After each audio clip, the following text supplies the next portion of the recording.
ভূমিকম্পে বিধ্বস্ত হয়েছে মিয়ানমার, প্রভাব পড়েছে প্রতিবেশী থাইল্যান্ডেও। এই পরিস্থিতিতে সিঁদুর মেঘ দেখছে জাপান। সে দেশের সরকারের প্রকাশিত একটি রিপোর্ট বলছে, নানকাই ভূতাত্ত্বিক খাত বরাবর মহাকম্প হয়ে কাঁপতে পারে জাপান। রিক্টার স্কেলে সেই কম্পনের মাত্রা হতে পারে ৯। ওই বিপর্যয়ে প্রাণ হারাতে পারেন ২,৯৮,০০০ জন। প্রসঙ্গত, কম্পনের মাত্রা রিক্টার স্কেলে ৮ ছাড়ালে তাকে মহাকম্প বলা হয়। ২০১২ থেকে ১৩ সালেও এই সম্ভাব্য মহাকম্প নিয়ে একটি রিপোর্ট প্রকাশ করেছিল জাপানের সরকার। তখন সম্ভাব্য মৃত্যুর সংখ্যা ছিল অনেক বেশি। বিশেষজ্ঞরা তখন আশঙ্কা করেছিলেন যে জাপানে মহাকম্প হলে তাতে প্রাণ হারাতে পারেন ৩,২৩,০০০ জন। বর্তমান পরিস্থিতিতে পর্যালোচনা করে জাপান সরকার মনে করছে সেই মৃত্যুর সংখ্যা আরো কমাতে তারা সমর্থ হবে।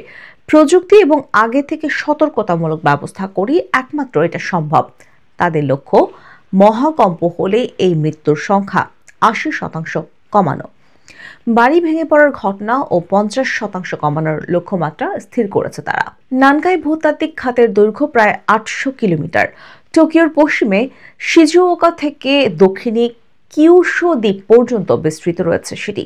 এই খাত আসলে দুটি টেকনিক পাতের সংযোগস্থল।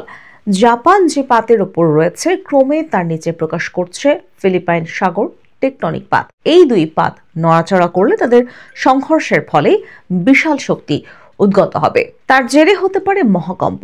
এর ফলে সুনামি আসতে পারে। সেক্ষেত্রে ঢেউয়ের উচ্চতা হবে ১০ ফুট।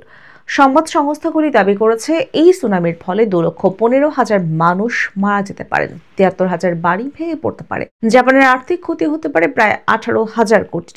ভারতীয় মুদ্রায় প্রায় ১ কোটি টাকা। গত ১৪০০ বছর ধরে এই নানকাই খাত প্রায় ১০০ থেকে ২০০ বছর অন্তর মহাকম্প হচ্ছে। শেষবার হয়েছিল ১৯৪৬ সালে। তখন রিক্টার স্কেলে কম্পনের মাত্রা ছিল ৮.১। তাতে মৃত্যু হয়েছিল প্রায় ১৪০০ জনের। জানুয়ারিতে জাপানের একটি সরকারি প্যানেল জানায়, আগামী ৩০ বছরের মধ্যে আবার সেখানে হতে পারে মহাকম্প।